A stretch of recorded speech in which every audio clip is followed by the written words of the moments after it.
Question देखिए 4 number कह रहा है कि यदि त्रिभुज ए बी सी में एंगल ए और एंगल बी न्यून कोण है और साइन ए बराबर में साइन बी है तो सिद्ध करना है एंगल ए बराबर एंगल बी। देखिए क्या दिया है, तो दिया है आपके पास कि त्रिभुज ए बी सी में एंगल ए और एंगल बी न्यून कोण है, न्यून कोण है।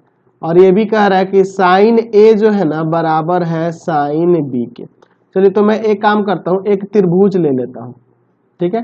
एक त्रिभुज हो गया, इसका नाम कुछ दे दिया जाए, तो इसका नाम ए बी सी। आपके बुक में कह रहा है, क्वेश्चन में कह रहा है ना कि ए बी सी त्रिभुज है।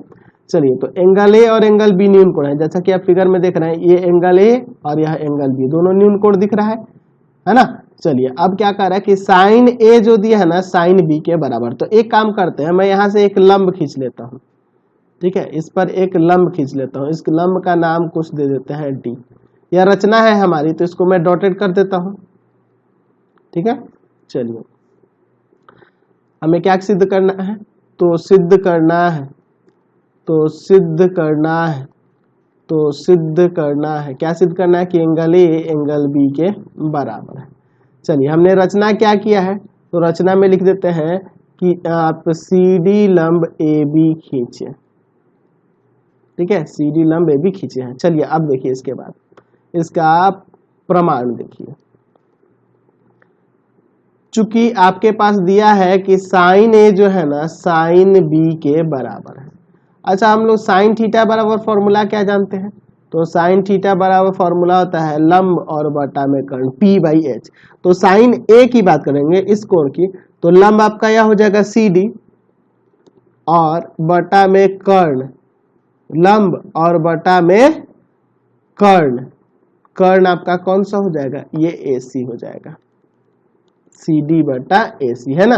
अच्छा, और साइन बी की बात करेंगे, यहाँ पे देखो साइन बी इसकी बात करेंगे, तो इसका हो जाएगा लंब और बटा में कर्ण, यानी कि आ जाएगा आपका सी डी और बटा में बी सी।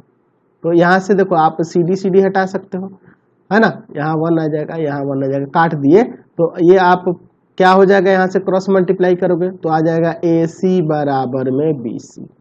यह ए सी बी सी के बराबर हो गया। तो किसी त्रिभुज की दो भुजाएं बराबर हो जाए तो उनके सम्मुख कोण भी बराबर हो जाएंगे, यानी कि यहाँ से एंगल ए बराबर हो जाएगा एंगल बी के। क्यों, क्योंकि समान भुजाओं के समान भुजाओं के समान भुजाओं के सम्मुख कोण बराबर होते हैं, सम्मुख कोण बराबर होते हैं, समान भुजाओं के सम्मुख कोण बराबर होते हैं। क्वेश्चन